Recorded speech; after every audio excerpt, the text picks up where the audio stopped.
نحمده ونصلي على رسوله الكريم اما بعد فاعوذ بالله من الشيطان الرجيم بسم الله الرحمن الرحيم رب اشرح لي صدري ويسر لي امري واحلل عقدة من لساني يفقهوا قولي قد نعلم انه ليحزنك الذي يقولون، بے شک غمگین کرتی ہیں آپ کو وہ باتیں جو وہ کہتے ہیں، فَإِنَّهُمْ لَا يُكَذِّبُونَكَ وَلَكِنَّ الظَّالِمِينَ بِآيَاتِ اللَّهِ يَجْحَدُونَ، پس بے شک وہ نہیں جھٹلاتے آپ کو، اور لیکن ظالم اللہ تعالیٰ کی آیات کا ضد سے انکار کرتے ہیں۔ عزیزان گرامی، السلام علیکم ورحمۃ اللہ وبرکاتہ۔ واقعہ یہ ہے کہ جب تک محمد صلی اللہ علیہ وآلہ وسلم نے اللہ تعالیٰ کی آیات سنانی شروع نہ کی تھی، آپ کی قوم کے سب لوگ آپ کو امین اور صادق سمجھتے تھے اور آپ کی راست بازی پر کامل اعتماد رکھتے تھے۔ انہوں نے آپ کو جھٹلایا اس وقت جب کہ آپ نے اللہ کی طرف سے پیغام پہنچانا شروع کیا، اور اس دوسرے دور میں بھی ان کے اندر کوئی شخص ایسا نہ تھا جو شخصی حیثیت سے آپ کو جھوٹا قرار دینے کی جرت کر سکتا ہو۔ آپ کے کسی سخت سے سخت مخالف نے بھی کبھی آپ پر یہ الزام نہیں لگایا کہ آپ دنیا کے کسی معاملہ میں کبھی جھوٹ بولنے کے مرتکب ہوئے ہیں۔ انہوں نے جتنی آپ کی تکذیب کی وہ صرف نبی ہونے کی حیثیت سے کی۔ آپ کا سب سے بڑا دشمن ابو جہل تھا، اور حضرت علی رضی اللہ عنہ کی روایت ہے کہ ایک مرتبہ اس نے خود نبی صلی اللہ علیہ وآلہ وسلم سے گفتگو کرتے ہوئے کہا، انا لا نکذب ولکن نکذب ما جئت بہ، ہم آپ کو تو جھوٹا نہیں کہتے، مگر جو کچھ آپ پیش کر رہے ہیں اسے جھوٹ قرار دیتے ہیں۔ جنگ بدر کے موقع پر اخنس بن شریک نے تخلیہ میں یعنی تنہائی میں ابو جہل سے پوچھا کہ یہاں میرے اور تمہارے سوا کوئی تیسرا موجود نہیں ہے، سچ بتاؤ کہ محمد صلی اللہ علیہ وآلہ وسلم کو تم سچا سمجھتے ہو یا جھوٹا؟ اس نے جواب دیا کہ خدا کی قسم محمد صلی اللہ علیہ وآلہ وسلم ایک سچا آدمی ہے، عمر بھر کبھی جھوٹ نہیں بولا، مگر جب لیوا اور سقایت اور حجابت اور نبوت سب کچھ بنی قسی ہی کے حصہ میں آ جائے تو بتاؤ باقی سارے قریش کے پاس کیا رہ گیا؟ یہ تھا وہ حسد، وہ کینہ، وہ بغض، وہ بخل جو نبی آخر الزماں کے لیے کافروں کے دلوں میں کوٹ کوٹ کر بھرا ہوا تھا۔ اسی بنا پر یہاں اللہ سبحانہ وتعالیٰ نے اپنے نبی صلی اللہ علیہ وسلم کو تسلی دیتے ہوئے کہا کہ تکذیب یعنی کہ جھٹلانا دراصل تمہاری نہیں بلکہ میری کی جا رہی ہے، اور جب ہم تحمل اور بردباری کے ساتھ اسے برداشت کیے جا رہے ہیں اور ڈھیل پر ڈھیل دیے جاتے ہیں تو تم کیوں پریشان ہوتے ہو؟ یعنی اللہ سبحانہ وتعالیٰ نبی صلی اللہ علیہ وآلہ وسلم کو صبر کی تلقین کرتے ہیں اس آیت مبارکہ میں۔ وَلَقَدْ كُذِّبَتْ رُسُلٌ مِّن قَبْلِكَ، اور تم سے پہلے بھی رسولوں کو جھٹلایا گیا، فَصَبَرُوا عَلَى مَا كُذِّبُوا وَأُوذُوا حَتَّى آتَاهُمْ نَصْرُنَا، تو انہوں نے جھٹلائے جانے اور ایذا دیے جانے پر صبر کیا یہاں تک کہ ان کے پاس ہماری مدد آ گئی۔ وَلَا مُبَدِّلَ لِكَلِمَاتِ اللَّهِ، اور اللہ کی باتوں کو کوئی بدلنے والا نہیں۔ وَلَقَدْ جَاءَكَ مِن نَبَإِ الْمُرْسَلِينَ، اور پیغمبروں کی کچھ سرگزشتیں تو تمہیں پہنچ ہی چکی ہیں۔ یعنی اللہ سبحانہ وتعالیٰ نے حق اور باطل کی کشمکش کے لیے جو قانون بنا دیا ہے اسے تبدیل کرنا کسی کے بس میں نہیں۔ حق پرستوں کے لیے ناگزیر ہے کہ وہ ایک طویل مدت تک آزمائشوں کی بھٹی میں تپائے جائیں، اپنے صبر کا، اپنی راست بازی کا، اپنے ایثار و اپنی فداکاری کا اور اپنے ایمان کی پختگی اور اپنے توکل علی اللہ کا امتحان دیں۔ مصائب اور مشکلات کے دور سے گزر کر اپنے اندر وہ صفات پرورش کریں جو صرف اسی دشوار گزار گھاٹی میں پرورش پا سکتی ہیں۔ اس وضاحت سے اس بات کا بھی علم ہوتا ہے کہ جب ایمان والوں کے اوپر کوئی مصیبت آئے، کوئی پریشانی آئے تو وہ ان کے لیے آزمائش ہو سکتی ہے، اور اللہ سبحانہ وتعالیٰ کو خالص بندے پسند ہیں کہ میرا بندہ میرے لیے خالص ہو، اور اللہ کو یہ بھی پسند ہے کہ اللہ کے بندے اللہ کے بندوں کے لیے بھی خالص ہوں، تبھی ان کے عمل اچھے ہوں گے، تب اللہ سبحانہ وتعالیٰ کی نصرت ٹھیک اپنے وقت پر ان کی دستگیری کے لیے پہنچے گی، وقت سے پہلے وہ کسی کے لائے نہیں آ سکتی۔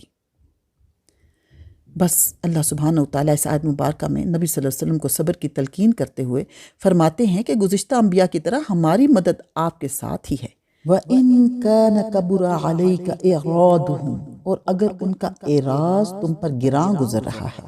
فَإِنِ اسْتَطَعْتَ أَن تَبْتَغِيَ نَفَقًا فِي الْأَرْضِ أَوْ سُلَّمًا فِي السَّمَاءِ، تو اگر تم زمین میں کوئی سرنگ یا آسمان میں کوئی زینہ ڈھونڈ سکو کہ فَتَأْتِيَهُمْ بِآيَةٍ، کہ ان کے پاس کوئی نشانی لا دو تو کر دیکھو۔ وَلَوْ شَاءَ اللَّهُ لَجَمَعَهُمْ عَلَى الْهُدَىٰ، اور اگر اللہ چاہتا تو ان سب کو ہدایت پر جمع کر دیتا۔ فَلَا تَكُونَنَّ مِنَ الْجَاهِلِينَ، تو تم ہرگز جذبات سے مغلوب ہو جانے والے لوگوں میں سے نہ بنو۔ عزیز ساتھیو، نبی صلی اللہ علیہ وآلہ وسلم جب دیکھتے تھے کہ اس قوم کو سمجھاتے سمجھاتے مدتیں گزر گئی ہیں اور کسی طرح یہ راستے پر نہیں آتی، یعنی سیدھے راستے پر نہیں آتی، تو بسا اوقات آپ کے دل میں یہ خواہش پیدا ہوتی تھی کہ کاش کوئی نشانی خدا کی طرف سے ایسی ظاہر ہو جس سے ان لوگوں کا کفر ٹوٹے اور یہ میری صداقت تسلیم کر لیں۔ آپ کی اسی خواہش کا جواب اس آیت مبارکہ میں اللہ سبحانہ و تعالیٰ نے دیا ہے۔ مطلب یہ ہے کہ بے صبری سے کام نہ لو، جس ترتیب اور تدریج سے ہم اس کام کو چلوا رہے ہیں اسی پر صبر کے ساتھ چلے جاؤ۔ معجزوں سے کام لینا ہوتا تو کیا ہم خود نہ لے سکتے تھے؟ مگر ہم جانتے ہیں کہ جس فکری اور اخلاقی انقلاب اور جس مدنیت صالحہ کی تعمیر کے کام پر تم معمور کیے گئے ہو، اسے کامیابی کی منزل تک پہنچانے کا صحیح راستہ یہ نہیں ہے۔ تاہم اگر لوگوں کے موجودہ جمود اور ان کے انکار کی سختی پر تم سے صبر نہیں ہوتا اور تمہیں گمان ہے کہ اس جمود کو توڑنے کے لیے کسی محسوس نشانی کا مشاہدہ کرانا ہی ضروری ہے، تو خود زور لگاؤ، اور تمہارا کچھ بس چلتا ہو تو زمین میں گھس کر یا آسمان پر چڑھ کر کوئی ایسا معجزہ لانے کی کوشش کرو جس سے تم سمجھو کہ یہ بے یقینی کو یقین میں تبدیل کر دینے کے لیے کافی ہوگا، تو تب بھی یہ ایمان لانے والے نہیں ہیں۔ مگر ہم سے امید نہ رکھو کہ ہم تمہاری یہ خواہش پوری کریں گے، کیونکہ ہماری سکیم میں اس تدبیر کے لیے کوئی جگہ نہیں ہے۔ یعنی اگر صرف یہی بات مطلوب ہوتی کہ تمام انسان کسی نہ کسی طور پر راست رو بن جائیں، تو نبی بھیجنے اور کتابیں نازل کرنے اور مومنوں سے کفار کے مقابلے میں جدوجہد کرانے اور دعوت حق کو تدریجی تحریک کی منزلوں سے گزروانے کی حاجت ہی کیا تھی؟ یہ کام تو اللہ سبحانہ و تعالیٰ کہ ایک ہی تخلیقی اشارہ سے انجام پا سکتا تھا، لیکن اللہ سبحانہ و تعالیٰ اس کام کو اس طریقہ پر کرنا نہیں چاہتا۔ اس کا منشا تو یہ ہے کہ حق کو دلائل کے ساتھ لوگوں کے سامنے پیش کیا جائے، پھر ان میں سے جو لوگ فکر صحیح سے کام لے کر حق کو پہچان لیں، وہ اپنے آزادانہ اختیار سے اس پر ایمان لائیں، اپنی سیرتوں کو اس کے سانچے میں ڈھال کر باطل پرستوں کے مقابلہ میں اپنا اخلاقی وقار ثابت کریں۔ انسانوں کے مجموعہ میں سے صالح عناصر کو اپنے طاقتور استدلال، اپنے بلند نصب العین، اپنے بہتر اصول زندگی اور اپنی پاکیزہ سیرت کی کشش سے اپنی طرف کھینچتے چلے جائیں۔ اس آیت مبارکہ میں اخلاق کا بہت بڑا پیغام آ رہا ہے، اور نبی صلی اللہ علیہ وآلہ وسلم اخلاق کا بہت بڑا نمونہ تھے، اور ہمارے معاشرے میں اخلاقی برائی ہی کی وجہ سے ہزار برائیاں جنم لیتی ہیں۔ توجہ فرمائیے۔ اور اللہ سبحانہ و تعالیٰ یہ چاہتے ہیں کہ باطل کے خلاف پہم جدوجہد کر کے فطری ارتقاء کی راہ سے اقامت دین حق کی منزل تک بھی پہنچیں۔ اللہ اس کام میں ان کی رہنمائی کرے گا، اور جس مرحلہ پر جیسی مدد اللہ سے پانے کا وہ اپنے آپ کو مستحق بنائیں گے، وہ مدد بھی انہیں دیتا چلا جائے گا۔ سبحان اللہ۔ اور یہ بات یقینی ہے کہ اللہ تعالیٰ اپنے بندوں کی نیکی کے معاملے میں اور صاف نیت کے ساتھ اللہ سبحانہ و تعالیٰ کی جو اپنے بندے کے لیے مدد ہوتی ہے وہ بے مثال ہوتی ہے۔ لیکن اگر کوئی یہ چاہے کہ اس فطری راستے کو چھوڑ کر اللہ تعالیٰ صرف اپنی قدرت قاہرہ کے زور سے افکار فاسدہ کو مٹا کر لوگوں میں فکر صالحہ پھیلا دے اور تمدن فاسد کو نیست و نابود کر کے مدنیت صالحہ تعمیر کر دے، تو ایسا ہرگز نہیں ہوگا۔ کیونکہ یہ اللہ کی اس حکمت کے خلاف ہے جس کے تحت اس نے انسان کو دنیا میں ایک ذمہ دار مخلوق کی حیثیت سے پیدا کیا ہے،